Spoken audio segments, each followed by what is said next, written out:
اگر آپ نے ابھی تک ہمارا چینل سبسکرائب نہیں کیا تو ابھی سبسکرائب کریں اور بیل آئیکن کو کلک کر کے ہماری لیٹسٹ ویڈیوز کے بارے میں اپڈیٹ جانیں۔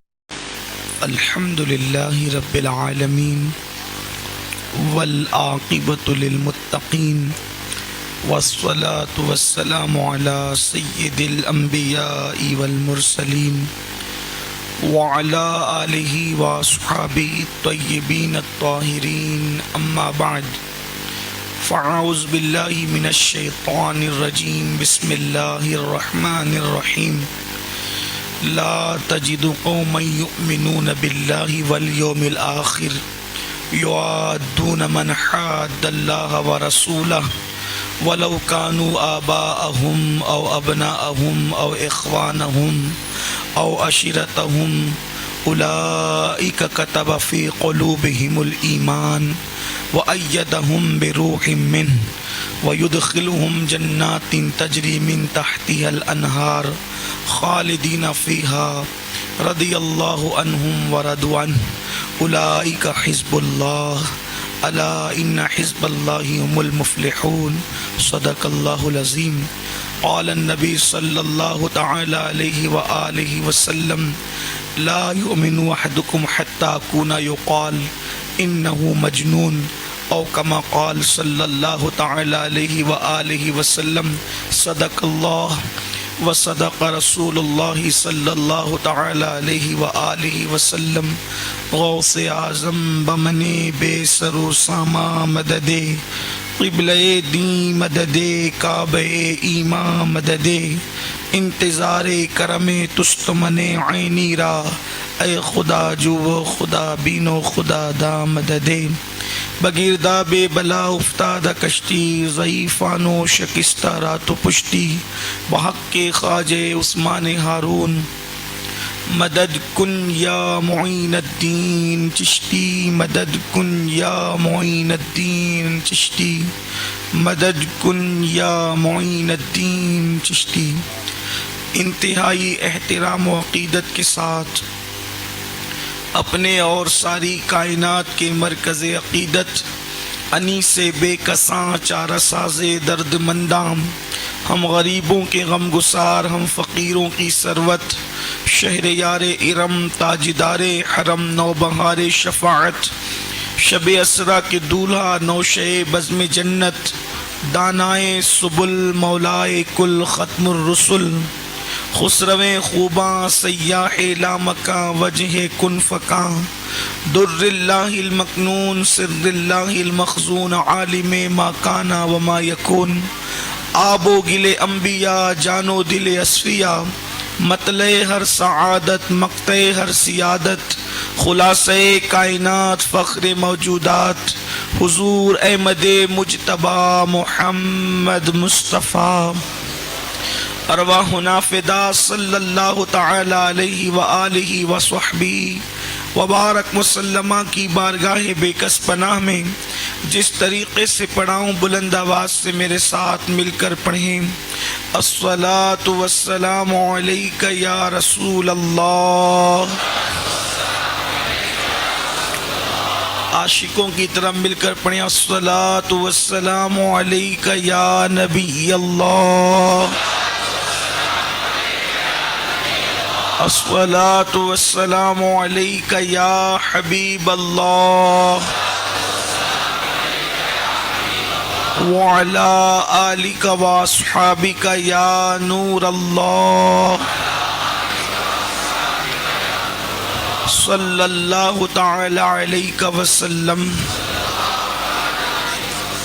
نعمتیں بانٹتا جس سمت وہ ذیشان گیا، نعمتیں بانٹتا جس سمت وہ ذیشان گیا، ساتھ ہی منشی رحمت کا قلم دان گیا، لے خبر جلد کے غیروں کی طرف دھیان گیا، میرے مولا میرے آقا تیرے قربان گیا، دل ہے وہ دل جو تیری یاد سے معمور رہا، دل ہے وہ دل جو تیری یاد سے معمور رہا، سر ہے وہ سر جو تیرے قدموں پہ قربان گیا، آہ وہ آنکھ کے ناکام تمنا ہی رہی، ہائے وہ دل جو تیرے در سے پر ارمان گیا، اور انہیں جانا انہیں مانا نہ رکھا غیر سے کام، انہیں جانا انہیں مانا نہ رکھا غیر سے کام، للہ الحمد میں دنیا سے مسلمان گیا۔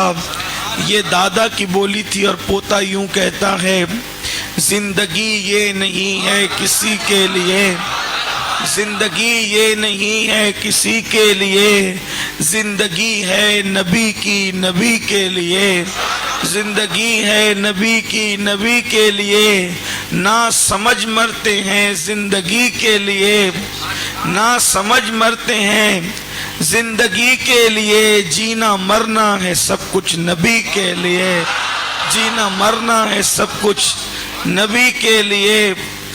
اور عیش کر لو یہاں منکرو 4 دن، عیش کر لو یہاں منکرو 4 دن، مر کے ترسو گے اس زندگی کے لیے۔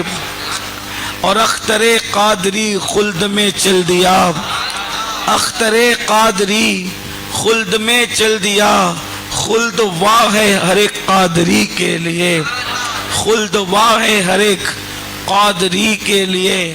آج کی یہ محفل سواد اعظم اہل سنت و جماعت کی عالمگیر تحریک سنی دعوت اسلامی ارسیکرے کے زیر اہتمام تاج الشریعہ بدر الطریقہ قاضی القضات فی الہند حضرت علامہ اختر رضا خان صاحب قبلہ ازہری میاں رحمت اللہ تعالی علیہ کی یاد میں انعقاد پذیر ہے۔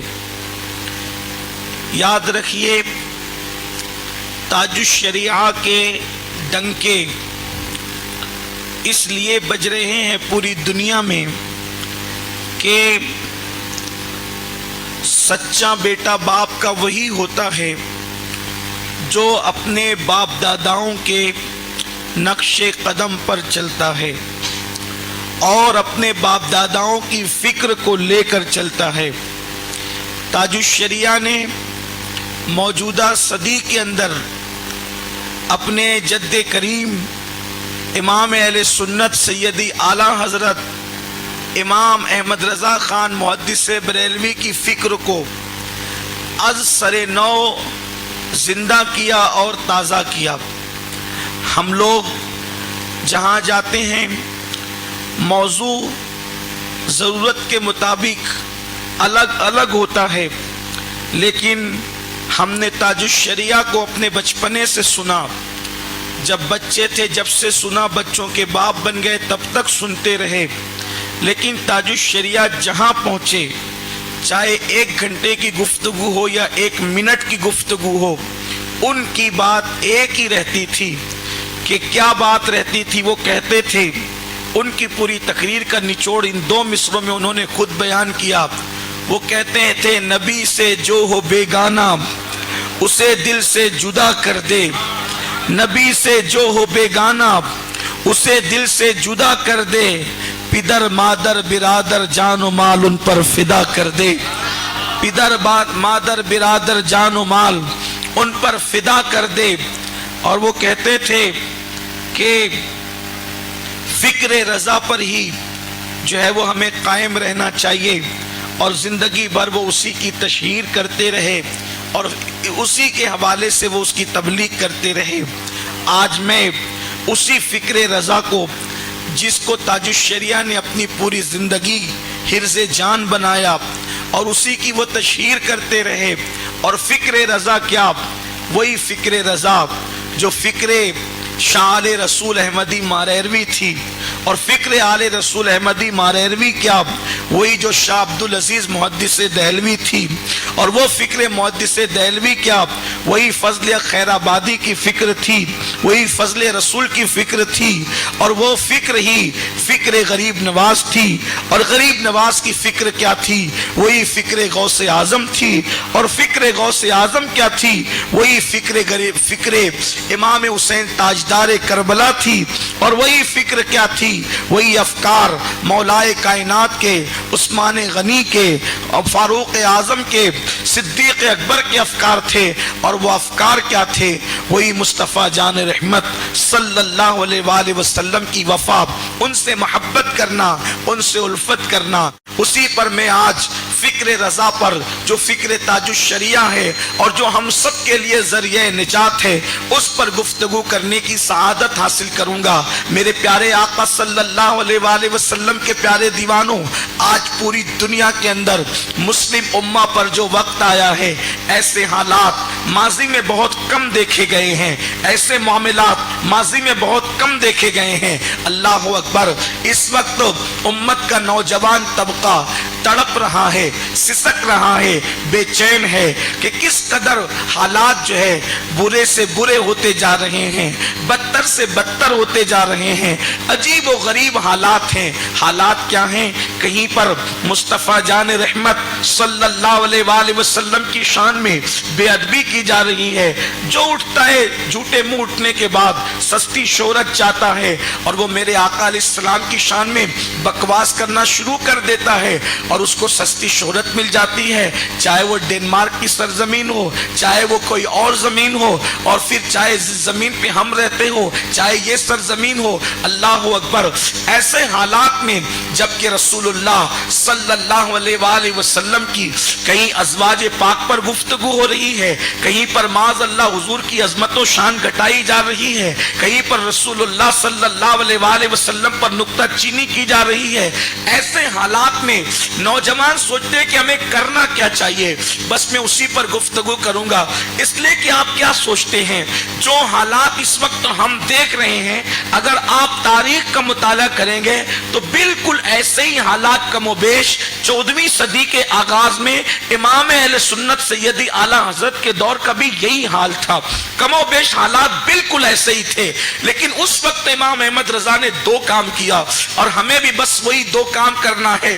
یہ دو کام پر گفتگو کر کے میں بات مکمل کروں گا انشاءاللہ۔ اس سے روح تاج الشریعہ بھی خوش ہوگی، اور اس سے روح امام احمد رضا بھی خوش ہوگی، اور ہمارے اسلاف کی رضا بھی ہمیں نصیب ہوگی۔ میرے پیارے آقا صلی اللہ علیہ وآلہ وسلم کے پیارے دیوانوں، آپ دیکھیں جب 14ویں صدی کی ابتدا تھی تو اس وقت مسلم کہلانے والے بھی اور غیر مسلم کہلانے والے بھی اللہ کے رسول علیہ السلام کی شان میں بے ادبی کر رہے تھے، گستاخی کر رہے تھے، لیکن امام احمد رضا نے عظمت مصطفیٰ کا پرچم بلند کیا، اور انہوں نے دو کام کیا۔ نمبر ایک، اٹھتے بیٹھتے چلتے پھرتے ہر حالت میں انہوں نے ذکر مصطفیٰ جان رحمت کیا، رسول اللہ کی عظمت بیان کی، حضور کی شان بیان کی، حضور کی بزرگی بیان کی، اس لیے کہ گستاخان رسول کو جواب دینے کا سب سے بہترین طریقہ اللہ کے رسول نے ہمیں یہی بتایا، میرے آقا نے بتایا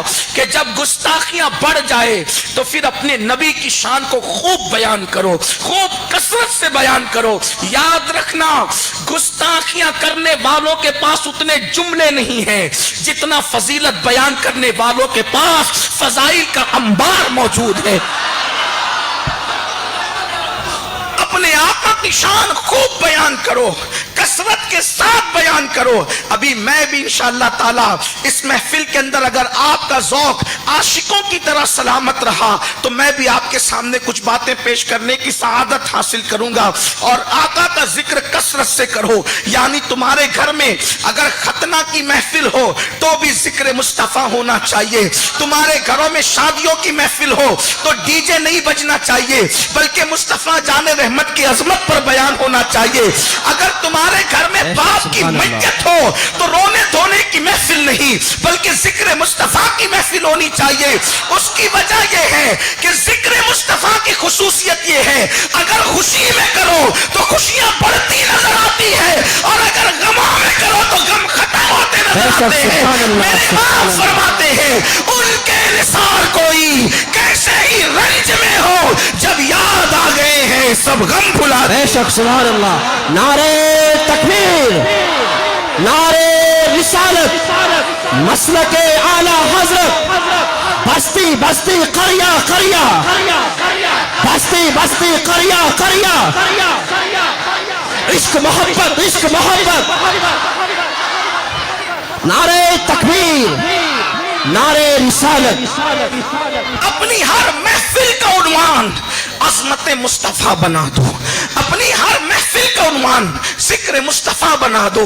محفل کسی کی بھی ہو ذکر مصطفیٰ ہونا چاہیے. میں کسی کے ذکر پہ پابندی لگانا نہیں چاہتا اور نہ ہی میری یہ فکر ہے. اللہ کی عزت کی قسم کھا کے کہتا ہوں لیکن سب کی نسبتیں مصطفیٰ جان رحمت کی نسبت میں فنا ہے. محمد علی جوہر نے بہت اچھی بات کہی تھی. انہوں نے کہا تھا دنیا میں احترام کے قابل ہے جتنے لوگ، دنیا میں احترام کے قابل ہے جتنے لوگ، میں سب کو مانتا ہوں مگر مصطفیٰ کے بعد، میں سب کو مانتا ہوں مگر مصطفیٰ کے بعد. مگر یہاں ایک تلخ جملہ آپ سے کہنا چاہتا ہوں، بالخصوص میرے جوانوں تم سے. یہ منحوس دن ہمیں اس لیے دیکھنا نصیب ہو رہے ہیں کہ آج مسلمانوں نے اپنے نبی کا اتنا چرچا نہیں کیا. لوگ اپنے باپ داداؤں کے ڈنکے تو بجاتے رہے، ہر آدمی جلسے میں میرا پیر تو کرتا رہا، لیکن جتنا ہم نے اپنے باپ داداؤں کے چرچے کیے،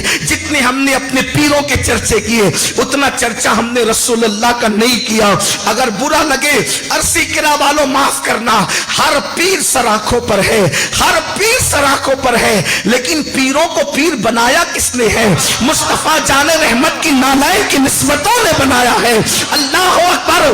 ہم نے ذکر کرنے میں کہیں نہ کہیں کوتاہی کی، نتیجہ کیا نکلا؟ ہماری نسل کا حال یہ ہوا، نئی نسل کا حال یہ ہوا کہ رسول اللہ کے والدین کا نام ہماری نسل کو پتہ نہیں، حضور کی بیویاں کتنی تھی ان کی تعداد پتہ نہیں، حضور کی بیویوں کے نام کیا کیا تھے ان کو پتہ نہیں، رسول اللہ کے صحابہ کو صحابی کیوں کہتے نہیں پتہ، حضور کے معجزات کیا تھے نہیں پتہ، حضور کی شان کیا تھی نہیں پتہ، حضور کی عظمت کیا تھی نہیں پتہ.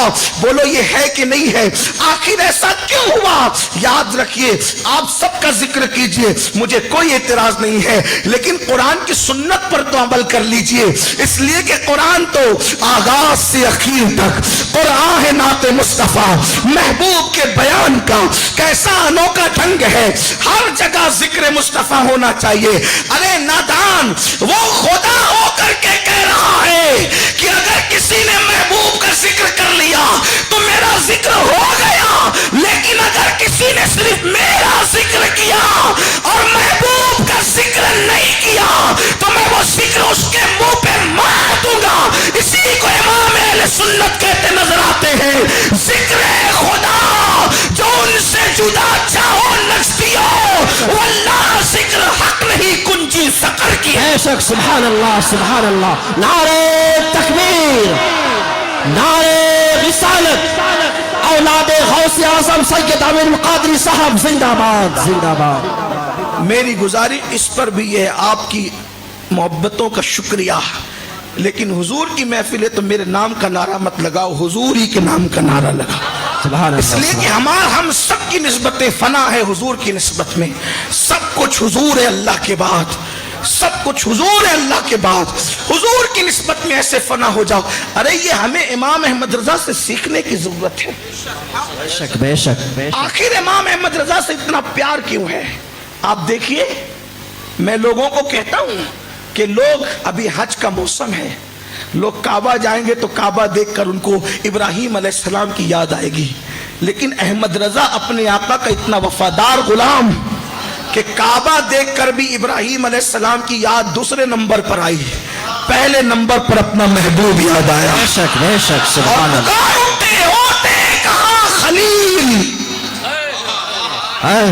لوگ خلیل کے ڈنکے بجا رہے ہیں، وہ اپنے محبوب کا ڈنکا یوں بجاتے کہتے ہیں کہ ہوتے کہاں. جس خلیل کا ذکر کر رہے وہ کہاں سے ہوتے اگر میرا محبوب نہ ہوتا؟ اس لیے کہ اللہ نے فرمایا لا کلما خلقت الافلاک والارضین، اگر تمہیں پیدا کرنا نہ ہوتا تو نہ میں زمین پیدا کرتا نہ آسمان پیدا کرتا. تو میرے امام کہتے ہیں ہوتے کہاں خلیل و بنا کعبہ و منا، لولاک والے صاحبی سب تیرے گھر کی ہے. یا رسول اللہ سب تو آپ ہی کا ہے. منا کیا ہے، مزدلفہ کیا ہے، عرفات کیا ہے، ہم تو کچھ نہیں جانتے. منا اس لیے بنا کہ وہاں محمد رسول اللہ کے قدم پہنچ گئے. کہ مصطفیٰ جان رحمت نے اس کو اپنا کعبہ بنا لیا. یہ فکر رضا ہے. جدھر دیکھا محبوب کا جلوہ یاد آیا, جدھر دیکھا محبوب. زمزم پر آئے تو جناب اسماعیل دوسرے نمبر پر, پہلے نمبر پہ اپنا محبوب ہی یاد آیا. کہتے ان کو بے مانگے ملا, ان کو رگڑ کر ایڑیا. دیکھو یہ شان ہے. لوگ کہتے ہیں امام احمد رضا سے پیار کیوں اتنا؟ میں کہتا امام ہمارے یار سے پیار کرتا اس لیے اس سے بھی پیار ہو گیا. بے شک کیونکہ ہم لوگ نہ سلسلہ دیکھتے ہیں, نہ برادری دیکھتے ہیں, نہ علاقہ دیکھتے ہیں. ہماری فکر تو یہ ہے نبی کا جو غلام ہے ہمارا وہ امام ہے. بات اتنی ہے.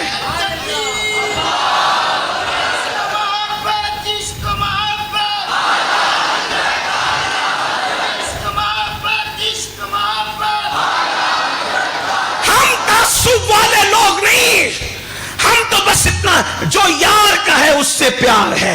اور حد تو یہ اگر یار پتھر سے پیار کر لے تو پھر ہم پتھر بھی نہیں دیکھتے.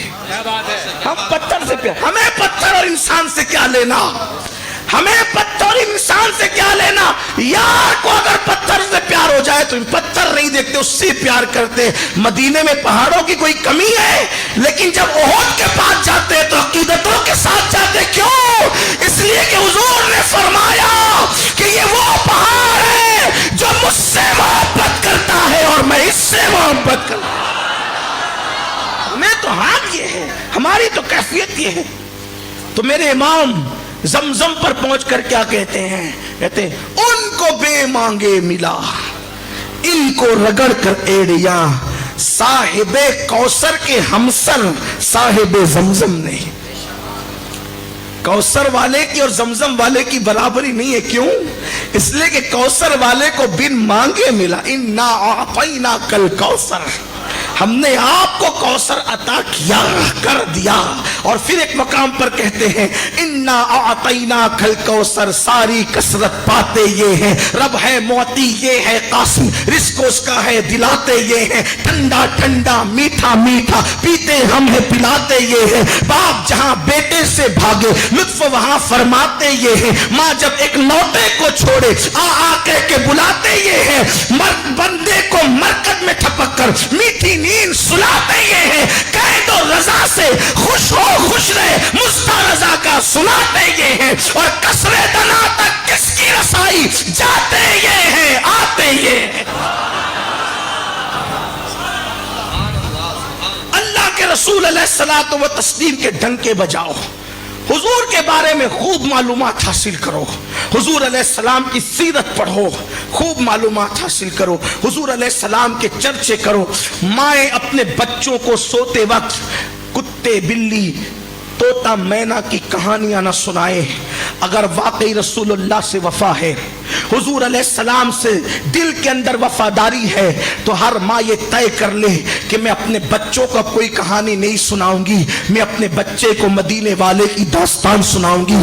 مائیں اپنے بچوں کے دل و دماغ میں عظمت مصطفیٰ ایسی بھر دے کہ اللہ اکبر, ہمارا بچہ بچہ مصطفیٰ جان رحمت کے نام پر قربان ہونے کے لیے تیار ہو جائے. آج ان گل بوٹوں میں سے پہلے میں ایک بات عرض کروں گا, بلکہ کچھ باتیں عرض کروں گا. حضور کے چرچے کریں, پتا ہوگا تو کریں گے. حضور کا نام ہمیں پتا ہے کہ محمد ہے, لیکن محمد کا مطلب کیا ہے ہمیں یہ بھی نہیں پتا. خان صاحبوں کے بارے میں ساری معلومات ہے کہ وہ نچنیا خان صاحب نے مسلم سے شادی کی کہ غیر مسلم سے کی, اس کی ماں کون تھی, اس کا باپ کون تھا, اس کے بچے کون تھے, نچنیوں کا سب پتا ہے. لیکن جس کا کلمہ پڑھتے ہیں اس کے نام کا مطلب بھی نہیں پتا, اس کے نام کا معنی بھی نہیں پتا. بولو یہ دکھ کی بات ہے کہ نہیں ہے؟ میری مائیں اور بہنیں سن رہی ہیں, میں ان سے بھی کہنا چاہتا ہوں یہی رسول اللہ سے وفاداری ہے, یہی ناموس رسالت کا تحفظ ہے, یہی لبیک یا رسول اللہ کا مطلب ہے.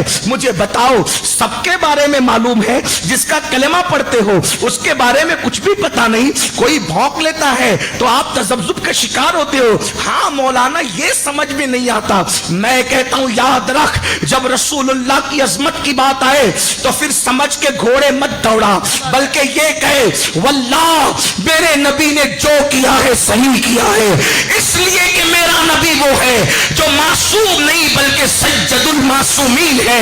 وہ کوئی بھی کام اللہ کی مرضی کے بغیر نہیں کرتے. انہوں نے اگر 11 بیویوں سے نکاح کیا ہے تو اپنی مرضی سے نہیں کیا، اللہ کے حکم سے کیا. اور ایک بات آپ کو بتاؤں، میں یہاں سے بات شروع کرتا ہوں. اگر کوئی بات کرتا ہے، دیکھیے ہم صرف یہ کہیں گے کہ فلاں گستاخی کر رہا ہے، گستاخی کر رہا ہے تو ہم اپنی قوم کو اس کا جواب بھی تو بتائیں کہ مطلب کیا ہے. دیکھو سب سے بڑی بات لوگ یہ کہتے ہیں کہ انہوں نے 11 نکاح کیوں کیے. پہلی بات تو میں آپ کو یہ بتاؤں، اللہ کے رسول علیہ الصلوۃ والتسلیم نے 11 نکاح اپنی مرضی سے نہیں کیے، ایک بات. اور دوسری بات یہ بتاؤں کہ حضور علیہ الصلوۃ والتسلیم نے جس دور میں دعوت و تبلیغ کا کام شروع کیا، اب دھیان سے سنتے جانا، جس دور میں دعوت و تبلیغ کا کام شروع کیا وہ دور ایسا دور تھا کہ اس دور میں زیادہ بیویاں رکھنا یہ فخر کا سبب سمجھا جاتا تھا. یعنی جیسے آج اگر کسی کے پاس ایپل کا موبائل ہو تو لوگ اس سے پوچھتے نہیں ہے کہ تیری حیثیت کیا ہے. ہاتھ میں آئی فون دیکھا سمجھ جاتے صاحب حیثیت آدمی ہے. جب وہ اپنے پیروں کے نیچے پلسر دیکھی سمجھ جاتے صاحب حیثیت آدمی ہے. مرسیڈیز کار کے اندر دیکھا سمجھ جاتے ہیں کہ صاحب حیثیت آدمی ہے. عرف میں کچھ چیزیں ہوتی ہے جو انسان کی حیثیت کو متعین کرتی ہے. اور یاد رکھنا جب حالات ایسے ہو جائے تو پھر دائی کا طریقہ یہ ہوتا ہے. عام طور پہ آپ کو بتاؤں برا نہیں مانے، لوگ جج کو دیکھ کر اٹھ کر کھڑے ہوتے ہیں، آج جج کو دیکھ کر کھڑے ہوتے ہیں، ڈاکٹر کو اٹھ کے دیکھ کے کھڑے ہوتے ہیں، انجینئر کو دیکھ کے اٹھ کے کھڑے ہوتے ہیں. لیکن مالدار طبقہ عالم کو دیکھ کے اٹھ کے کھڑا نہیں ہوتا بلکہ کنی کاٹتا ہے، سائیڈ لیتا ہے. کیوں؟ ابھی مولانا کچھ نہ کچھ مانگ لیں گے. کیوں؟ اس لیے کہ مولانا کی شبیہ کیا بنائی؟ یہ چندے والے لوگ ہیں. حالانکہ علماء نائب رسول ہیں، میں یہ بات مانتا ہوں، میرا عقیدہ ہے، لیکن عرف اور حالات میں گفتگو کر رہا ہوں. یہ چندے والے لوگ ہیں، جہاں دکھیں گے چندہ مانگ لیں گے تو انسان ادھر ادھر ہو جاتا ہے. مطلب کیا؟ اگر کوئی عالم ایسا ہو کہ جو چندہ کرنے کی بجائے، حالانکہ یہ چندہ اپنے لیے نہیں کرتے، دین کے لیے کرتے ہیں، احسان کرتے آپ پر، خدمت کرتے دین کی، میں اس پر کوئی بات نہیں کر رہا ہوں، لیکن آپ کو بتانا چاہتا ہوں 11 بیویوں کا مطلب کیا ہے. اللہ اکبر. لیکن کوئی عالم ایسا ہو کہ جو چندہ لینے کی بجائے چندہ دینے والا ہو تو سیٹ صاحب بھی اس کے سامنے ہاتھ باندھ کے کھڑے ہوں گے. وجہ کیا ہے؟ اس لیے کہ ہم دیکھتے ان علماء کو جو بہت زیادہ کروڑوں پتی لوگ ہیں، بڑے بڑے بزنس ہے، وہاں پھر سبھی ہاتھ باندھ کے کھڑے ہوتے ہیں، M L A M P بھی ہاتھ باندھ کے کھڑے ہوتے ہیں. مطلب کیا ہے؟ لوگ یہ کہتے ہیں چڑھتے سورج کو سب سلام کرتے ہیں. حالات یہ ہوتے ہیں میرے بھائی میرے عزیز. تو کبھی کبھی ایسا ہوتا ہے بہت زیادہ مضبوط لوگوں کو کمزور لوگوں کی باتیں اثر نہیں کرتی، اس لیے کہ وہ کمزوروں کو حقیر سمجھتے ہیں. حضور علیہ الصلوۃ والتسلیم نے جس دور میں دعوت و تبلیغ کا کام شروع کیا تھا اس دور میں زیادہ بیویاں رکھنا یہ فخر اور مباحات کا سبب سمجھا جاتا تھا. آج بھی عرب میں یہ دستور ہے، اگر عرب والے پوچھیں کہ بیوی کتنی، اگر ایک کہو تو وہ ناک چڑھاتے. ابھی بھی 14 صدیوں کے بعد ابھی بھی ناک چڑھاتے. ہندوستان والوں کو مسکین کہتے ہیں، ہندوستان والوں کو وہ غریب کہتے ہیں. آپ جائیں عرب تو آپ کو پتا چلے گا ہر جگہ کا عرف الگ الگ ہے. بہنیں برا نہیں مانے، میں تمہارے شوہروں کو دوسری بیوی کی دعوت دینے نہیں آیا، میں صرف بات اتنی کرنے کے لیے آیا ہوں کہ لوگ غلط فہمی کیوں پھیلا رہے ہیں اور کیا پھیلا رہے ہیں. تو یاد رکھو عرب کی سرزمین پر اس وقت بھی اور آج بھی زیادہ بیویاں فخر کا سبب سمجھی جاتی تھی، اور جن کی بیویاں کم ہوتی تھی اس کو حقارت کی نظر سے دیکھا جاتا تھا. نمبر 1. دوسری بات یہ کہ اگر انسان کم بیویاں رکھتا تھا تو دوسری بات یہ سمجھی جاتی تھی کہ یہ جسمانی طور پر کمزور ہے، کمزور، اس لیے اس نے بیویاں کم رکھی ہے. اور وہ بھی لوگوں میں سمجھا جاتا تھا. میں کھل کے بات کرنے کا بھی ہوں، کوئی فحش بات کرنا میرا شوق نہیں، لیکن اپنی ذمہ داری پوری کرنا چاہتا ہوں تاکہ لوگوں کو پتا چلے میرے نبی کی شان کیا ہے. اگر آج بھی کسی لڑکے کے بارے میں، کسی مرد کے بارے میں پتا چل جائے کہ یہ بندہ کمزور ہے جسمانی طور پہ، کوئی اپنی بیٹی اس کے ساتھ دینے کے لیے تیار نہیں ہوتا. سگے بھائی کا بیٹا ہے تو بھی دینے تیار نہیں ہوتا، بہن کا بیٹا ہے تو بھی دینے تیار نہیں ہوتا، کیونکہ یہ میری بیٹی کی ضرورت پوری نہ کر سکے گا. یہی بات ہے, دولت مند ہے تو کیا ہوا, مالدار ہے تو کیا ہوا, رشتہ دار ہے تو کیا ہوا. بولو یہ حالات ہے کہ نہیں ہمارے ہندوستان میں, ہند میں نہیں پوری دنیا کا یہی حال ہے. جب لڑکا ڈھونڈا جاتا ہے تو ہر چیز دیکھی جاتی ہے. تو پھر یاد رکھیں عرب میں یہ دستور تھا. یہ تو بات. دوسری چیز بیویاں کم ہے تو کمزور سمجھا جاتا تھا. اللہ اکبر. اور پھر تیسری چیز کہ اللہ کے رسول علیہ الصلوۃ والتسلیم نے جو بیویاں کی اس کی کچھ سیاسی وجوہات تھی, کچھ مذہبی وجوہات تھی اور کچھ سماجی وجوہات تھی. سیاسی, سماجی, مذہبی, 3 وجوہات تھی. ابھی آپ کو پتہ چلے گا. یہ ساری چیز. اسلام صرف انڈیا پاکستان کے لیے نہیں آیا. اسلام آفاقی مذہب ہے اور اسلام ایک دور کے لیے نہیں آیا بلکہ اسلام قیامت تک کے لیے آیا, پوری دنیا کے لیے آیا, ہر سیاہ و سفید کے لیے آیا, ہر کالے و گورے کے لیے آیا, ہر امیر و غریب کے لیے آیا. تو جس معاشرے میں زیادہ بیویاں رکھنا فخر سمجھا جاتا تھا, جیسے مثال کے طور پہ خود آپ دیکھیں کہ ہمارے ہندوستان کے ایک بادشاہ جن کو لوگ رام جی کہتے ہیں, ان کے ابا راجا دشرت, ان کی بھی 3 بیویاں تھی.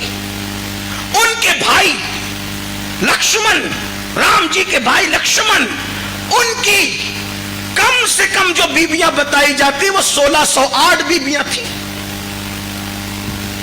تو ہر دور میں عورتوں کی کثرت ہی فخر کا ذریعہ سمجھا جاتا رہا, ہر دور میں. تو رسول اللہ نے جس دور میں دین کی دعوت شروع فرمائی تو لوگ 2, 3, 4 رکھتے تھے, لیکن اس کو رکھنے کے بعد ان کے درمیان انصاف نہیں کر پاتے تھے. رسول اللہ نے جس دور میں دعوت کا کام شروع کیا, اب میرے آقا نے ایک کے بعد ایک 11 نکاح فرمائے, 11 نکاح.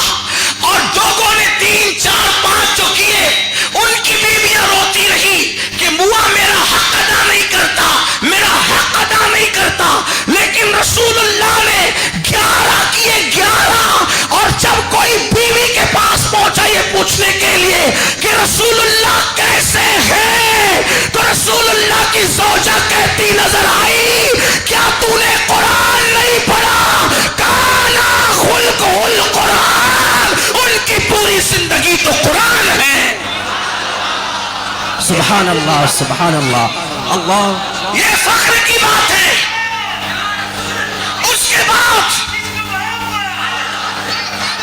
بعد حضور نے 11 کے 11 کے حقوق ایک ساتھ ادا فرمائے. حالانکہ 11 تو ایک ساتھ جمع نہ ہو سکی, ایک ساتھ 9 جمع تھی, 2 کا وصال ہو گیا تھا. 9 ایک ساتھ تھی لیکن سب کے حقوق ادا کیے. اس سے پتا چلا کہ حضور نے بتایا کہ حضور علیہ السلام 63 سال کی عمر میں بھی جسمانی طور پہ کتنے فٹ ہے کہ ایک وقت میں 9 کے حقوق ایک ساتھ ادا کرتے ہیں. اور امام قسطلانی تو یہاں تک لکھتے ہیں کہ رسول اللہ 9 کے حقوق عصر سے لے کر مغرب کے درمیان مکمل ادا فرماتے تھے, ان کے درمیان تشریف لے جاتے تھے.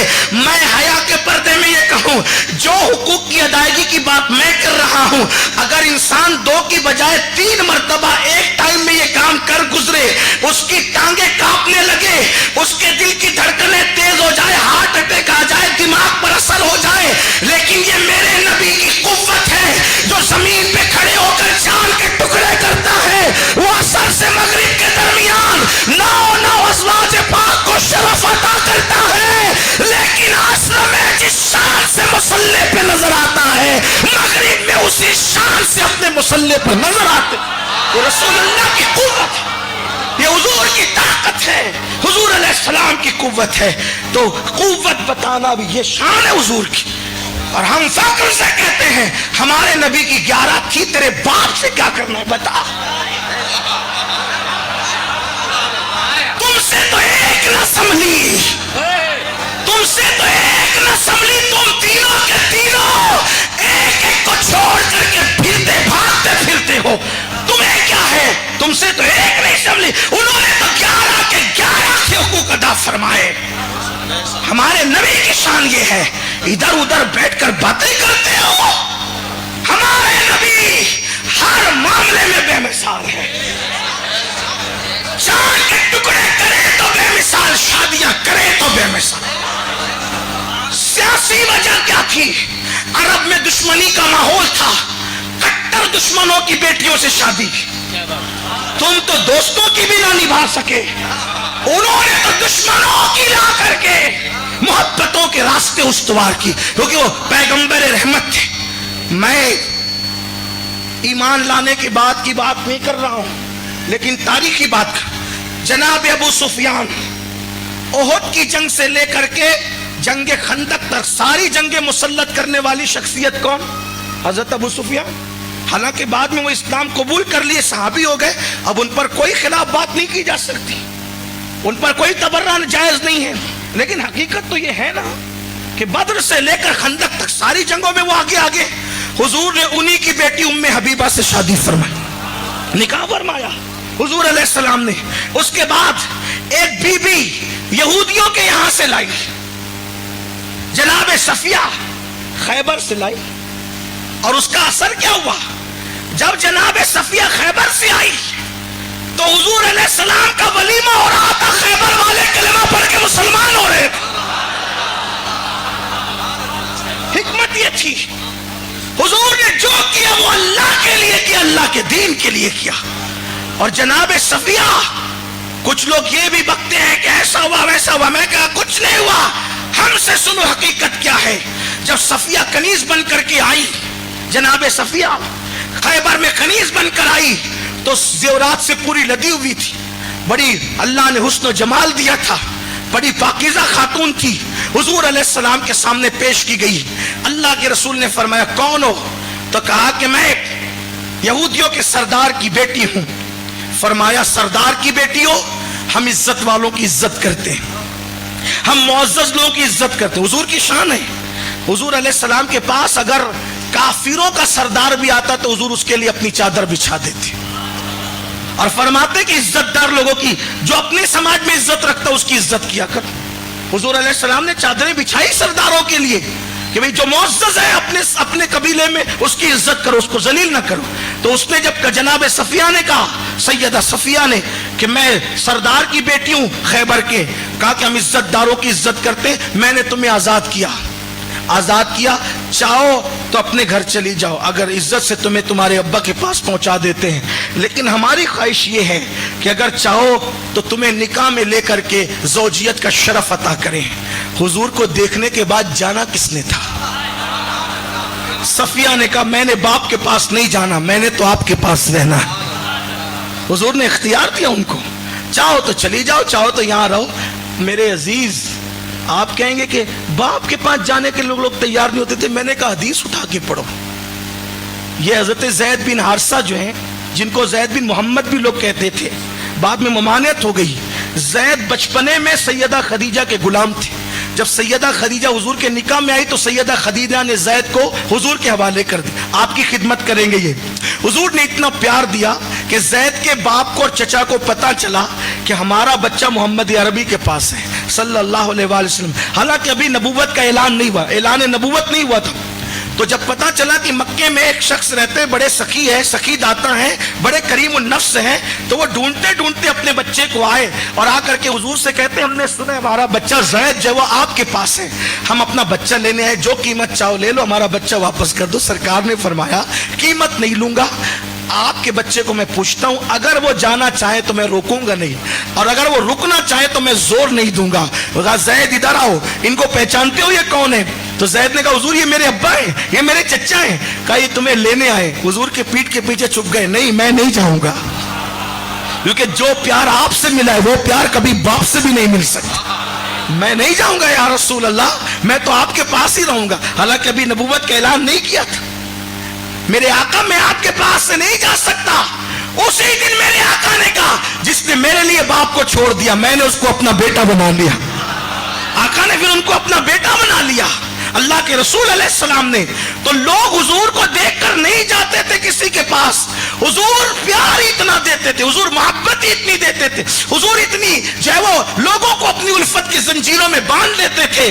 تو صفیہ نے کہا یا رسول اللہ میں آپ کو چھوڑ کر نہیں جاؤں گی. کلمہ پڑھ کے مسلمان ہو گئی. اور پھر حضور نے ان کو اپنے نکاح میں لیا. اور نکاح میں لینے کے بعد پتہ ہے صحابہ میں دو باتیں ہونے لگی. بعض نے کہا حضور نے صفیہ کو کنیز بنا لیا، بعض نے کہا نہیں نکاح کیا. جب گفتگو بڑھی تو کچھ نے کہا کہ چپ رہو، ابھی پتہ چل جائے گا کہ نکاح میں لیا یا کنیز بنایا.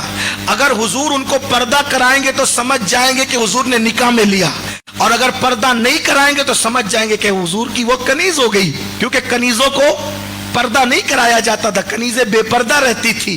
اللہ اکبر. تو صحابہ کرام نے دیکھا جب حضور کی اونٹنی اٹھی تو اس پر حضور اکیلے نہیں بیٹھے ہوئے تھے، حضور کے ساتھ حضور کی پیاری زوجہ سیدہ صفیہ بھی ایک ہی سواری پر بیٹھی ہوئی تھی.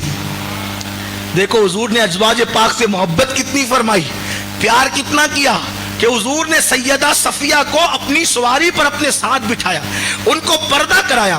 تو چونکہ جنگ کا ماحول تھا، جنگ میں بہت تھک گئی تھی، کیونکہ جنگ میں ہو رہی تھی تو رات دن جگ رہی تھی. اور معاملہ یہ تھا کہ کون جیتتا ہے، فتح کس کی ہوتی ہے؟ اپنی ہوتی ہے کہ آنے والے لشکر کی، آنے والا لشکر فتح یاب ہو گیا. کنیز بن کے آئی، آزاد ہو گئی، نکاح بھی ہو گیا، کلمہ پڑھ کے مسلمان ہو گئی، حضور کی بیوی بن گئی، ام المومنین بن گئی. تو تھکی ہوئی بہت تھی. حضور نے ان کو اپنے ساتھ اپنی سواری پہ بٹھایا. سیدہ صفیہ کہتی آخری سانس تک وہ لذتیں نہیں بھولتی میں کہ میں تو تھکی ہوئی تھی.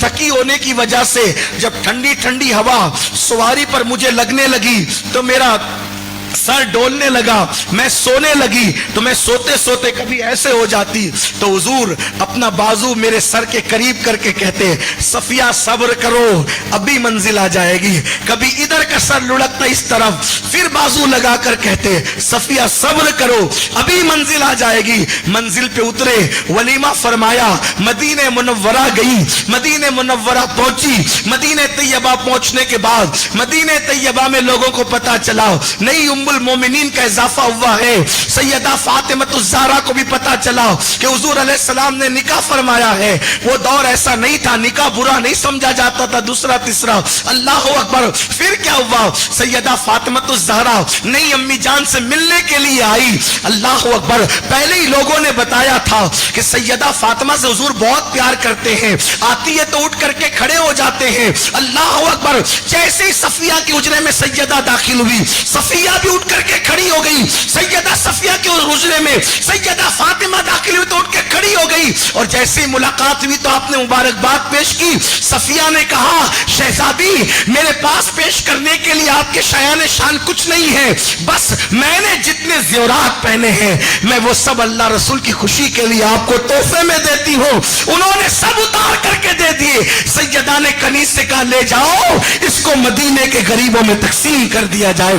آپ اندازہ فرمائیں تو حضور علیہ السلام نے ایک وجہ کیا تھی، سیاسی وجہ جو میں نے بتا دی آپ کے سامنے کہ اس طریقے سے دشمنوں کی بیٹیوں سے نکاح فرمایا کہیں اور اس کے بعد ان کو جوڑا، ان کو پیار محبت سے قریب کیا. دوسری وجہ کیا تھی؟ اللہ اوپر مذہبی وجہ کیا ہو سکتی تھی؟ پہلے میں آپ کو بتا دوں. دیکھو مذہبی وجہ یہ تھی کہ حضور علیہ الصلوۃ والتسلیم جو ہے وہ صحابہ کے درمیان رہتے تھے. حضور اٹھ رہے ہیں، حضور بیٹھ رہے ہیں، حضور کھا رہے ہیں، حضور سو رہے ہیں. جو بھی حضور کی زندگی ہے، جنگ کی زندگی، امن کی زندگی، 1,24,000 یا 25,000 کم و بیش صحابہ حضور کو دیکھتے ہیں. حضور مسکرا رہے تو مسکرانا بیان کرتے ہیں، بیٹھ رہے تو بیٹھنا بیان کرتے ہیں، اٹھ رہے تو اٹھنا بیان کرتے ہیں، پانی پی رہے تو پانی پینا بیان کرتے ہیں.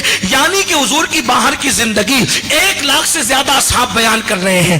اب میرے آقا صلی اللہ علیہ وآلہ وسلم کی گھریلو زندگی، اب چونکہ وہ بھی تو مسلمانوں تک پہنچنا ضروری تھا کہ حضور غسل کیسے کرتے ہیں، حضور علیہ السلام سوتے کیسے ہیں، حضور علیہ الصلوۃ والتسلیم کپڑے کیسے پہنتے ہیں، حضور علیہ الصلوۃ والتسلیم کا اور انداز زندگی کیا ہے، بہت سی باتیں ہیں. تو اب چونکہ اگر حضور کی ایک ہی بیوی ہوتی اور ایک بیوی کیا کیا یاد رکھتی، کیا کیا بھولتی. عورتیں تو بھول بھی سکتی ہے نا، عورتیں تو بھولنے والی بھی ہوتی ہے نا، گھر کا کام کاج کرتے کرتے چھوٹ جائے کوئی چیز. تو حضور کی زندگی کے بہت سارے پہلو چھوٹ سکتے تھے، تو اللہ نے فرمایا محبوب آپ کی ایک بیوی نہیں ہوگی، آپ کی 11 بیویاں ہوگی۔ کیوں؟ اس لیے کہ خدیجہ کچھ بیان کرے گی، جو خدیجہ سے چھوٹ جائے گا وہ ام سلمہ بیان کر دے گی، ام سلمہ سے جو چھوٹ جائے گا ام حبیبہ بیان کر دے گی، ام حبیبہ سے جو چھوٹ جائے گا وہ جویریہ بیان کر دے گی، جویریہ سے جو چھوٹ جائے گا وہ زینب بنت خزیمہ بیان کر دے گی، زینب سے جو چھوٹ جائے گا وہ دوسری زینب بیان کر دے گی، زینب سے جو چھوٹ جائے گا وہ میمونہ بیان کر دے گی، میمونہ سے جو چھوٹ جائے گا وہ صفیہ بیان کر دے گی، اور پھر اللہ اکبر جب سب سے کچھ نہ کچھ چھوٹ جائے گا تو سب سے کم عمر والی بیوی ام المومنین عائشہ صدیقہ تو سب کے سب بیان کر دے گی، اور نصف صدی تک کی امت کی رہنمائی کرتی ہوئی نظر آئے گی۔ یہ مذہبی ضرورت تھی، یہ مذہبی ضرورت تھی، ورنہ آدمی اگر بیوی کا شوقین ہوتا ہے تو 50 سال کے بعد نہیں وہ شوق پورے کرتا، جس کو شوق ہوتا ہے وہ 50 سال کے بعد نہیں کرتا، وہ تو جوانی میں کرتا ہے۔ وہ تو ایسے بے نفس تھے کہ جب جوانی کی عمر تھی تو 25 سال کی عمر میں 40 سال کی 2 مرتبہ بیوہ ہونے والی خاتون سے نکاح فرمایا۔ عورتوں کا رسیہ انسان بھی کسی بیوہ سے نکاح کرتا ہے، اور وہ بھی 2 مرتبہ بیوہ ہونے والی خاتون، ایک بار نہیں 2 بار بیوہ ہوئی تھی سیدہ خدیجہ۔ حضور نے ان کو اپنے نکاح میں لے کر کے سہاگن ہی نہیں کیا، ام المومنین بنا دی۔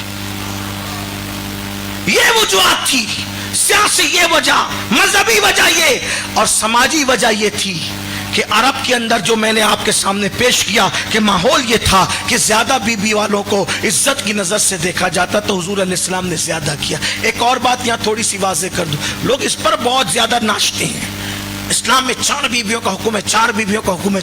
میں نے کہا 4 کا تو حکم ہی نہیں ہے، حکم نہیں ہے حکم 4 کا۔ اگر حکم ہوتا تو ہم ایک رکھتے، نماز کا حکم ہے ہم پڑھتے ہیں نماز، یہ مولانا ایک رکھتے، یہ مولانا ایک رکھتے، سب کی ایک گیا جتنے بیٹھے ہوئے ہیں۔ اگر چھپ چھپا کے دوسری ہو تو اس کا ذمہ دار میں نہیں، بعد میں میرے بارے میں باتیں نہیں کرنا کہ حضرت تو بول گئے کہ ایک ہے، تو ایک ہی ہے، شریف لوگ ہیں سب، اور جو دوسری کرے وہ بھی شرافت کے خلاف نہیں ہے۔ لیکن بات یہ ہے حکم نہیں ہے، دیکھو حکم اور اجازت میں فرق ہے۔ حکم کیا؟ جیسے میں کہوں میرا حکم ہے جو کھڑے سب بیٹھ جاؤ، تو سب کو ماننا لازمی ہوگا۔ لیکن اگر اجازت، یار محفل دیر تک چلے گی، جس کو بیٹھنا ہے بیٹھو، جس کو جانا ہے جاؤ، تو یہ ہو گئی اجازت، ہے نا؟ اجازت پر عمل کرو نہیں کرو دونوں، اس کو اجازت کہتے ہیں۔ تو اسلام نے 4 کا حکم نہیں دیا، 4 کی اجازت دی، 4 کی اجازت دی۔ پہلی بات تو آپ کو بھی سدھرنا چاہیے، پڑھتے لکھتے کچھ نہیں، اور دوسروں کی باتوں میں آ کر کے آپ بھی کہتے ہیں یہ 4 کا حکم کیوں ہے؟ عورتیں زیادہ ناراض ہیں، 4 میری بہن 4 کا حکم نہیں ہے، اجازت ہے۔ تو کہا اجازت بھی کیوں ہے؟ میں نے کہا اس کی وجہ یہ ہے۔ کیا وجہ ہے؟ لوگ 2600 بیویاں کرتے تھے، لوگ 1600 بیویاں کرتے، جیسے میں نے ابھی بتایا، 1000 کرتے تھے، 900 کرتے تھے۔ اسلام نے کہا اتنی زیادہ مت کرو، یہ بات ہے نا۔ لوگ 1600 1000 900 500 کرتے تھے، تو اسلام نے 500 کو 900 کو 1600 کو ریجیکٹ کیا، کیونکہ جو حکم آیا ہے کس بیک گراؤنڈ میں آیا پہلے اس کو معلوم تو کرو۔ 4 کیوں ہے؟ 4 ارے 4 کیوں ہے وہ سن، کیوں 4 ہے؟ جس زمانے میں یہ حکم آیا 900 تھی، 1600 تھی، کچھ لوگوں کی 100 تھی۔ دوسرے علاقے کی بات کر رہا ہوں، تو اسلام نے کیا کہا؟ اتنی دیر نہیں کرنا، تو کر بھی نہیں سکتا، نبھا نہیں سکے گا، اتنی زیادہ مت کرنا۔ کہ پھر کتنی کروں؟ کہ فَانْكِحُوا مَا طَابَ لَكُم مِّنَ النِّسَاءِ مَثْنَىٰ وَثُلَاثَ وَرُبَاعَ، تمہیں جو عورتیں پسند آئے ان سے نکاح کرو، 2 2 3 3 4 4۔ اب بتاؤ، سینکڑوں ہزاروں کو سمیٹ کر 4 پر لا کے باندھ دیا، تو عورتوں پہ ظلم کیا کہ عورتوں پہ احسان کیا؟ اب بتاؤ، 900 سے 400 پہ لا کے قید۔ اچھا یہ 900 1000 تو یہ لوگ کرتے تھے، کوئی قید نہیں تھی، اس پہ بھی قید نہیں تھی، اور آگے بڑھ سکتے، جتنی عیاشی کرنا چاہے کریں، جتنی آوارگی کرنا چاہے، حقوق ادا نہ کریں۔ اسلام نے باندھا تم کو جو پسند آئے کرو لیکن 4 سے آگے نہیں بڑھنا اجازت ہے. اور پھر آگے مزید قید کیا, آگے مزید قید کیا, اللہ تعدلوا فواحدا, اگر ان 4 میں انصاف نہ کر سکو تو پھر صرف ایک ہی کرنا یہ حکم ہے. 4 کی اجازت ہے, ایک پر پابند کرنا یہ حکم ہے. اگر انصاف نہیں کر سکتا تو ایک ہی کرنا. ظلم کیا اسلام نے, اتنی ہزاروں کا جو ہے وہ بیویاں, سینکڑوں بیویوں کو لا کر کے 4 پہ پہلے قید کیا, 4 میں بھی پھر ایک کا پابند کر دیا. اسلام نے احسان کیا عورتوں پہ, لیکن بیک گراؤنڈ نہیں پتا, پس منظر نہیں پتا, تو ایسی بکواس ہوگی. تو ہمارے بارے میں, ہمیں اپنے مذہب کے بارے میں یہ یقین رکھنا چاہیے کہ اللہ رسول نے جو قانون دیا ہے وہ غلط نہیں ہو سکتا, وہ صحیح ہے. اور پھر اپنے نبی کوئی عیب نہیں, کوئی عیب نہیں, فضیلت ہی فضیلت ہے, شان ہی شان ہے, مقام ہی مقام ہے, عظمت ہی عظمت ہے, بزرگی ہی بزرگی ہے. چند پیش کر دوں تاکہ اپنے بچوں کو بتاؤ. حضرت عقیل ابن ابو طالب کہتے ہیں ایک سفر میں اللہ کے رسول کے ساتھ گیا تو میں نے ایسی ایسی باتیں دیکھی جس سے میرا یقین مصطفیٰ جان رحمت میں مضبوط سے مضبوط تر ہوتا گیا. کہتے ہیں میں اللہ کے رسول کے ساتھ سفر میں تھا, میرے آقا کو قضائے حاجت تھی, حاجت سے میرے آقا علیہ السلام کو فارغ ہونا تھا. سرکار نے فرمایا عقیل مجھے حاجت سے جانا ہے لیکن اس جنگل کے اندر پردے کا انتظام کہیں نہیں ہے, جاؤ یہ جو درخت کھڑے ہیں ان درختوں سے کہہ دو کہ اللہ کے رسول کو حاجت کرنا ہے, پردے کا انتظام کرے. تو اللہ اکبر, عقیل ابن ابو طالب کہتے ہیں حضور نے خود نہیں کہا, مجھے حکم دیا, میں نے درختوں کو کہا تو میں نے اپنی ماتھے کی آنکھوں سے دیکھا سب درخت اپنی اپنی جگہ سے نکلے اور ایک ساتھ آ کر کے قطار بنا کر کے کھڑے ہو گئے. اللہ کے رسول کے لیے انہوں نے پردہ کیا, اور جب حضور حاجت سے فارغ ہو گئے تو پھر کہا ان سے کہو کہ اپنی جگہ چلے جائے. میں نے کہا اپنی جگہ چلے جاؤ, تو وہ سارے درخت چل کر کے اپنی جگہ پر جاتے ہوئے نظر آئے. یہ میرے نبی کی شان ہے, کلمہ پڑھائے کنکریوں کو, درختوں کو اپنے پاس بلائیں, جانور ان کو سجدہ کریں, بکریاں ان کو سجدہ کریں, اللہ اکبر, درخت ان کو سلام کرے, پتھر ان کو سلام کرے, اللہ اکبر. جو دیکھے دیکھنے پہ مجبور, جو دیکھے پیار کرنے پہ مجبور ہو جائے, جو دیکھے عشق کرنے پہ مجبور ہو جائے, جو دیکھے ان کی عظمت کا ترانہ گنگنانے پہ مجبور ہو جائے. لیکن افسوس صد افسوس, ہم نے رسول اللہ کے بارے میں نہ کوئی حدیث پڑھی نہ روایتیں پڑھی, ہم تو کہانی قصوں میں الجھ کر کے رہ گئے. آؤ مسلمانوں, اللہ کے رسول علیہ السلام سے عشق کرو. میرے آقا فرماتے ہیں لا یؤمن احدکم حتی اکون یقال انہ مجنون, کہ تم میں کا کوئی اس وقت تک کامل مومن نہیں ہو سکتا جب تک اس کے عشق رسول کو دیکھ کر لوگ اس کو پاگل پاگل کہہ کر نہ پکارے.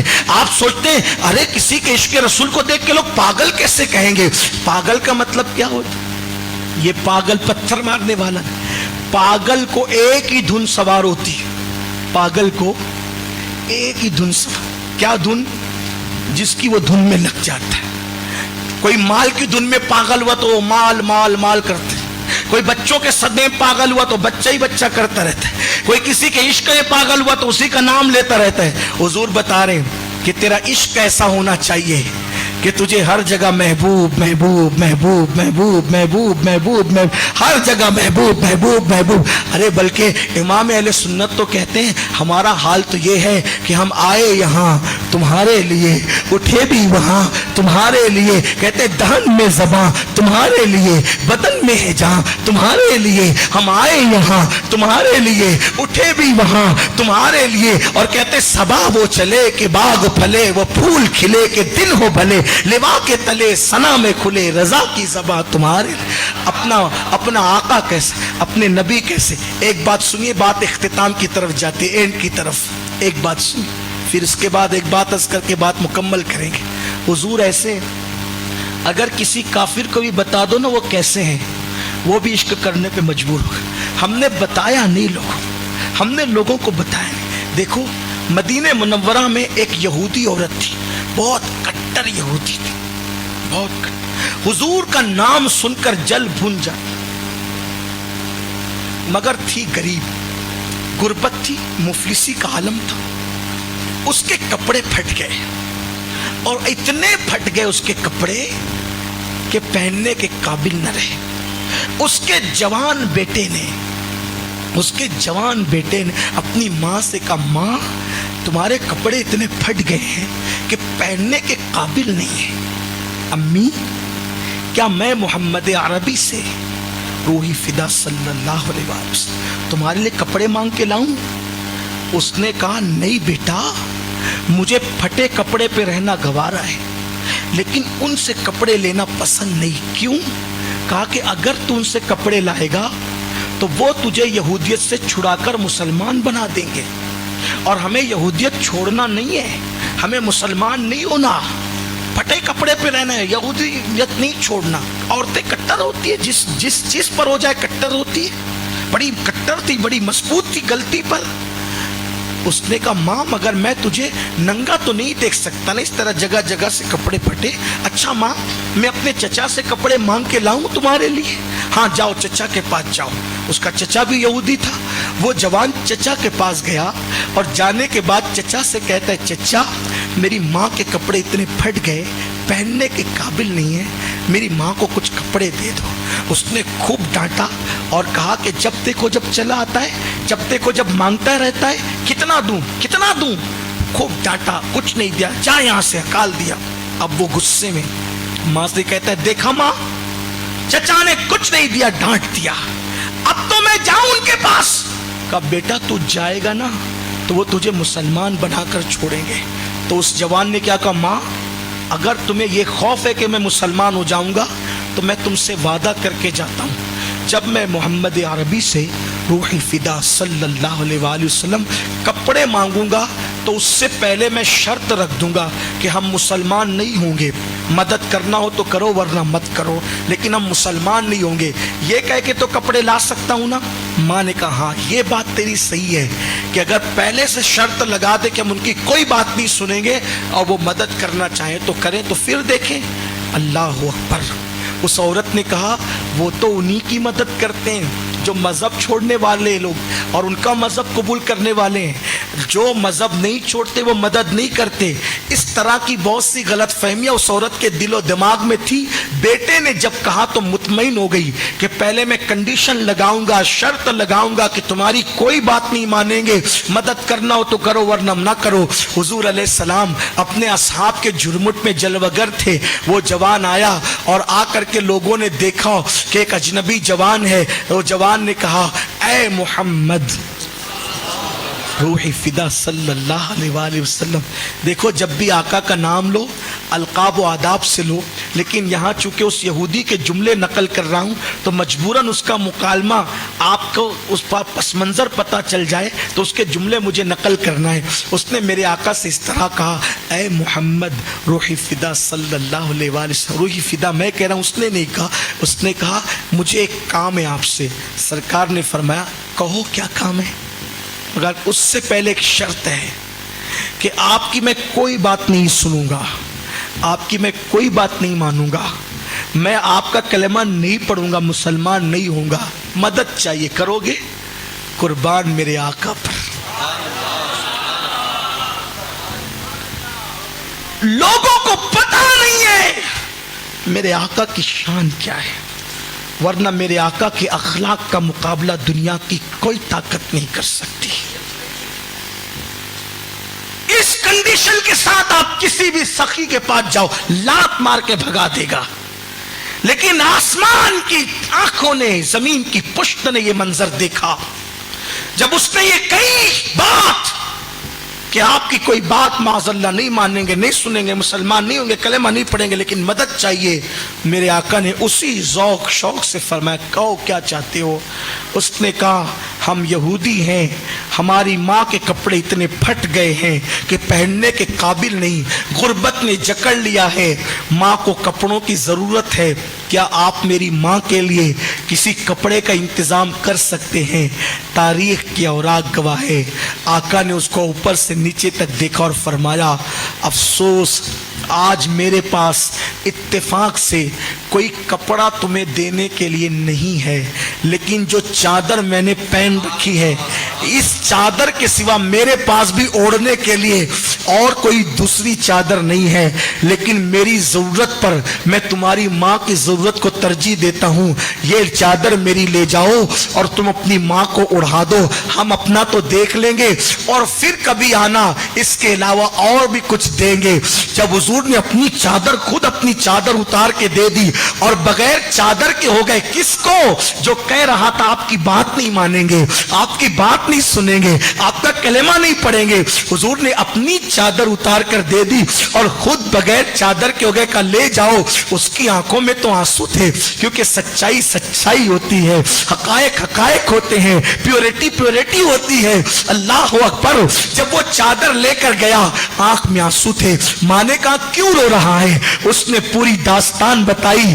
جب ماں نے داستان سنی تو چادر اوڑھ کر کہتی ہے چل جا کر ان سے ملتے ہیں، اور آ کر کے کہا اپنی چادر اڑا دی ہے نا زمین پر، ذرا اب ایمان کی چادر بھی دل پر اڑا دیں اور کلمہ پڑھا کر کے اسلام میں داخل کر لیں۔ یہ اپنے نبی کی شان ہے مسلمانوں، ہمیں نہیں پتا، ہم نے اپنے آقا کو پیش نہیں کیا۔ پھر کہتا ہوں سیرت کے جلسے کرو، حضور کی عظمت کے ڈنکے بجاؤ۔ یاد رکھو جذباتی نعروں سے کچھ نہیں ہوگا، ہمیں سیرت مصطفیٰ پر، عظمت مصطفیٰ پر کام کرنا ہوگا۔ اور اب اینڈ کرتے ہوئے، اختتام پر جاتے ہوئے، آخری بات کے طور پہ خود بھی حضور سے سچا عشق کرو۔ بس یہی آخری پیغام۔ زندگی یہ نہیں ہے کسی کے لیے، زندگی ہے نبی کی، نبی کے لیے۔ حضور سے خود بھی سچا عشق کرو اور سب سے زیادہ کرو، ماں باپ سے زیادہ، استاد سے زیادہ، مسجد کے امام سے زیادہ، اپنے پیر سے زیادہ، اپنے باپ داداؤں سے زیادہ۔ مجھے تم سے شکوہ ہے سنیو، ارسکرہ والو، برا لگے، لوگ تو مجھ سے ناراض رہتے بھی ہیں لیکن مجھے اس کی کوئی فکر نہیں، برا لگے تو معاف کرنا۔ جب میں تمہاری محفلوں میں دیکھتا ہوں کہ رسول اللہ کی پوری پوری نعت پڑھ دی جاتی ہے، تم ٹس سے مس نہیں ہوتے۔ نعت پڑھنے والے کو بولنا پڑتا ہے بولو سبحان اللہ، بولو سبحان اللہ۔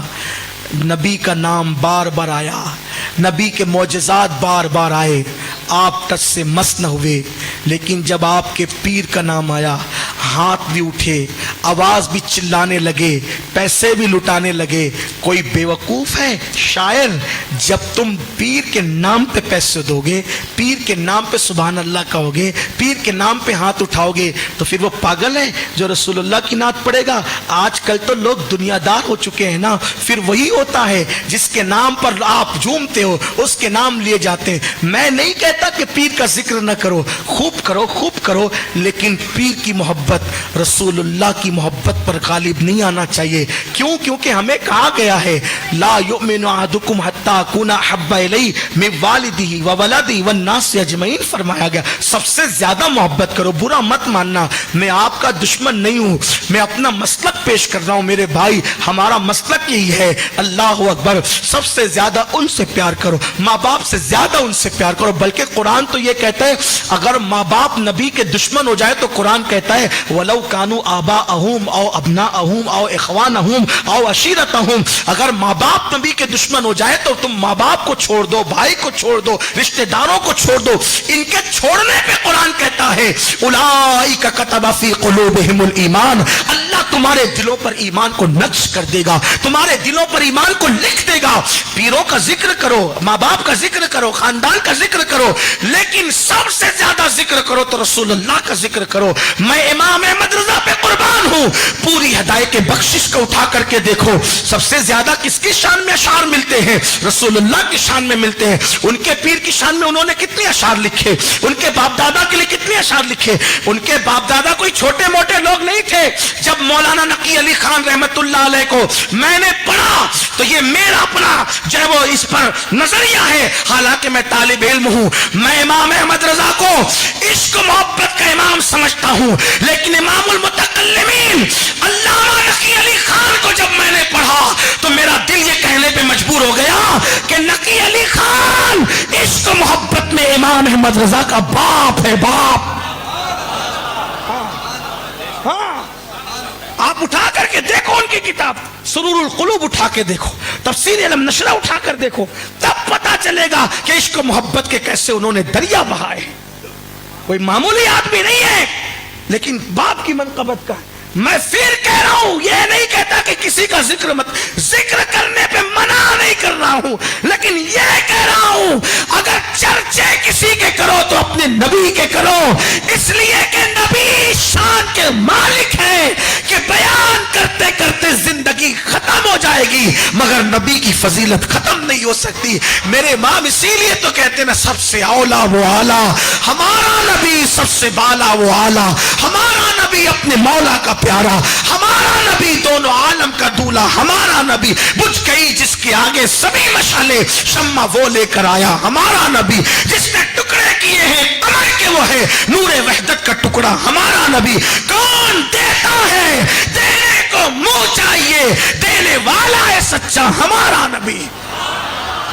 حضور سے عشق کرو, سب سے زیادہ عشق, اور جب حضور سے عشق کرو گے نا پھر حضور بھی نوازیں گے, اور اتنا ارے جب مکمل طور پہ عشق نہیں کرتے, تھوڑا موڑا کرتے ہیں تو اتنا نوازتے ہیں, اگر پورا کریں گے تو کیسے کرم ہوگا. بس وہی آخری بات اینڈ پر جو کہنا چاہتا تھا وہ یہ, جس نے عشق کیا پھر کرم کیسے ہوتا ہے, اگر کہو تو عرض کر دوں کرم کیسے ہوتا ہے, سن لو. جس نے عشق کیا کرم کیسے, لیکن پھر کہتا ہوں عشق کرو. اگر مسجدوں کو ویران کر کے کہتے ہو کہ عاشق ہے تو بات سچی نہیں ہے, کہیں نہ کہیں چیٹنگ کر رہے ہو, کیونکہ جو عاشق رسول ہوگا وہ مسجد کو ویران نہیں کرے گا, وہ جوا کا دھندا نہیں کرے گا, وہ سود کا دھندا نہیں کرے گا, وہ عورتوں پہ پاپ کی نظر نہیں ڈالے گا. میں تو لوگوں کو یہی کہتا, جس دن لوگ عاشق بن گئے, میں تو لوگوں کو یہ بھی کہتا ہوں چھوڑو یار سب باتیں, اپنے یار کی بات کرو اور لوگوں کو عاشق بنا دو. اگر لوگ عاشق ہو گئے صحیح معنی میں نبی کے, مسلمانوں کے سماج سے شراب ختم ہوگی, ختم ہو جائے گی شراب, جوا ختم ہو جائیں گے, کیونکہ جس دن عاشق ہو جائیں گے اس دن سوچیں گے کہ اس سے میرے محبوب کا دل دکھتا ہے, سب چھوڑ دیں, ایک بارگی چھوڑ دیں. لیکن عاشق تو عشق رسول کا دعویٰ, موبائل کے اسکرین پر ہیروئن کی تصویر, گھروں کے اندر سیریلوں کے اندر کفریہ کلمات, کون سا عشق رسول ہے؟ عشق میں پہلی منزل آتی ہے کچھ چھوڑنا پڑتا ہے, عشق میں کچھ چھوڑنا, بغیر چھوڑے عاشق نہیں ہوتی, کچھ چھوڑنا پڑتا ہے.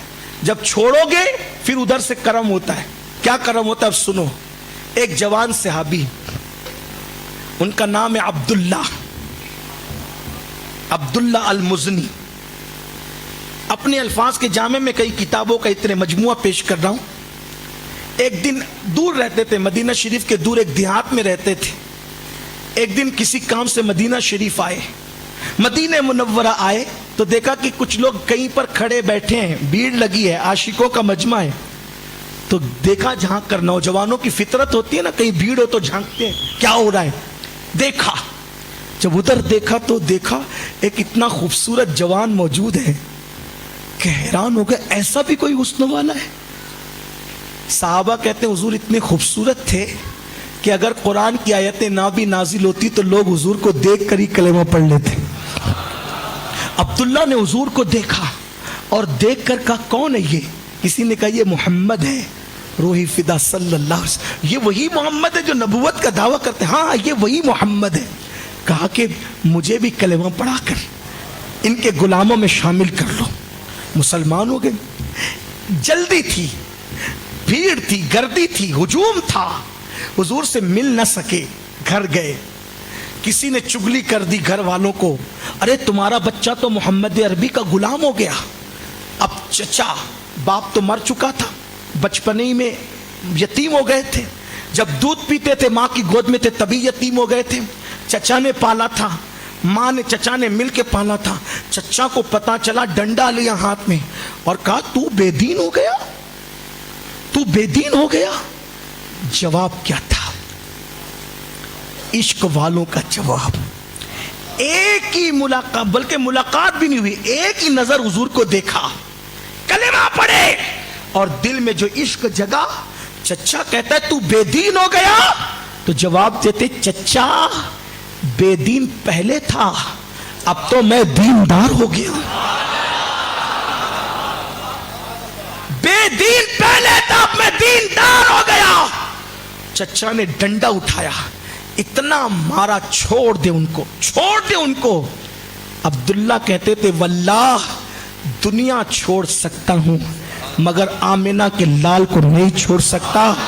چچا ایک بار اس ہستی کو تو دیکھ لے چچا، وہ چھوڑنے والی ہستی نہیں ہے، ان کو چھوڑا نہیں جا سکتا. چچا چچا کو یوں کہتے ہیں مار کھاتے ہیں. چچا مارتے مارتے تھکتا ہے، پھر کہتا ہے تجھے شام کو ماروں گا، شام کو پھر مارتے مارتے تھکتا ہے، تجھے صبح کو ماروں گا، آج مارتے مارتے تھکتا ہے، کہتا ہے کل ماروں گا.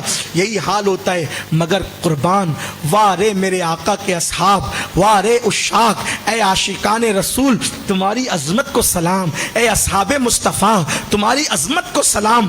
روز مار کھاتے ہیں، مارتے مارتے تھک جاتا ہے، جسم پر ورم آتے ہیں، ہڈیاں اللہ اکبر تکلیف میں آ جاتی ہے. مگر جوان تھی، ابتدائی جوانی تھی، آقا کا نام لیتے تھے اور کہتے تھے ان کو چھوڑ نہیں سکتا، ان کو چھوڑ نہیں سکتا.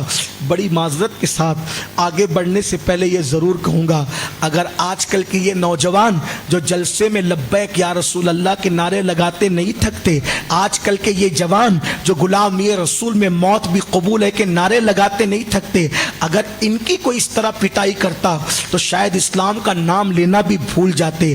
ارے اسلام کا نام لینے پہ عزت مل رہی ہے تو اسلام سے کوسوں دور ہو گئے، عبادت کرنے پر عزت مل رہی ہے تو بھی اسلام سے کوسوں دور ہو گئے. اگر اسلام کے نام پر مار پڑتی تو کیا کرتے؟ یاد رکھو سب سے بڑا مسئلہ یہی ہے کہ ہم عشق رسول کی باتیں کرتے رہے لیکن ہم نے عشق کیا نہیں ویسا جیسا کہ کرنا چاہیے تھا. ہم نے تو کرکٹروں سے کیا، ہم نے تو ہیرو سے کیا، ہم نے تو فلموں سے کیا، عشق گناہوں سے کیا. نہیں نہیں میرے بھائی، آ دیکھ عاشقوں کی طبیعت کیا ہے. اب چچا مارتے مارتے تھکتا ہے، کئی دن گزرتے، روز مارتے مارتے، صبح شام مارتے مارتے تھکتا ہے. آخر کہتے ہیں کہ جب نفرتوں کی اور محبتوں کی جنگ ہوتی ہے تو نفرتیں ہار جاتی ہیں، محبتیں جیت جاتی ہیں. آخر اب چچا نے مارنا بھی چھوڑ دیا، حضور کا ذکر کرنا بھی چھوڑ دیا، اب نارمل حالات ہو گئے. ایک دن عبداللہ اپنی ماں کے پاس آتے ہیں اور ماں سے کہتے ہیں امی مجھے میرے آقا کی بہت یاد آ رہی ہے. ماں کیا میں میرے آقا کو دیکھنے کے لیے مدینے جاؤں؟ ماں میں نے ایک ہی جھلک دیکھا تھا، میں ان سے ملا بھی نہیں ہوں. ماں اگر اجازت دو تو میں اپنے آقا سے ملنے جاؤں. ماں نے کہا بیٹا تجھے معلوم ہے جب تو بچہ تھا دودھ پیتا تھا، تیرا باپ مر گیا تھا اور میں بیوہ ہو گئی تھی، تجھے تیرے چچا نے پالا ہے بیٹا، تجھ پر بھی اور مجھ پر بھی تیرے چچا کا بڑا احسان ہے. میرے بچے میں تجھے اجازت کیسے دے دوں؟ جا پہلے تیرے چچا سے اجازت مانگ، اگر تیرا چچا اجازت دے دے تو میں بھی اجازت دے سکتی ہوں. اب عبداللہ آتے ہیں اور چچا کے پاس کھڑے ہوتے ہیں. ابھی چند ہی دن ہوئے تھے اس نے مارنا بند کیا تھا، لیکن عشق بے باک ہوتا ہے، عشق نڈر ہوتا ہے، عشق بے خوف ہوتا ہے. سنیو بس عشق کی چنگاری دل میں لگا لو، سارے خوف ختم ہو جائیں گے، سارے ڈر ختم ہو جائیں گے. سارے مسائل اسی لیے ہے ہم نے ڈھونگ رچایا عشق کا لیکن ہم نے ویسا عشق کیا نہیں. چچا کے پاس آ کے کھڑے ہوتے، چچا ایک کام ہے، بولو بیٹا. میں اپنے آقا کی زیارت کے لیے جانا چاہتا ہوں. چچا جاؤں میرے آقا کو دیکھنے. چچا جانتا تھا یہ عاشق ہو گیا ہے، عشق کی آگ اس کے دل میں لگ گئی ہے. چچا نے سوچا ماروں گا پیٹوں گا کام نہیں بنے گا. اس نے بڑا ہتھیار استعمال کیا جو وہ کر سکتا تھا. اس نے کہا جا اجازت ہے لیکن تجھے معلوم ہے نا کہ تیرا باپ مر گیا تھا تو میں نے تجھے پالا، احسان جتا رہا تھا، میں نے تجھے. جی چچا آپ نے پالا، گھر میرا ہے دیا ہوا. ہاں چچا آپ کا دیا ہوا ہے. اگر تو مدینے گیا ان کو دیکھنے، دوبارہ میرے گھر میں پلٹ کر مت آنا، میں تجھے گھر میں نہیں رکھوں گا.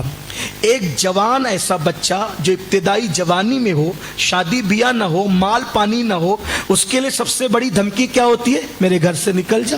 اچھوں کے ہوش ٹھکانے آ جاتے ہیں دھمکی سن کے، یہ ہوتا ہے کہ نہیں؟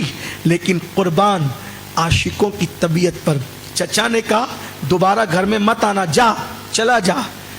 عبداللہ نے کہا اگر میرے نبی کا دیدار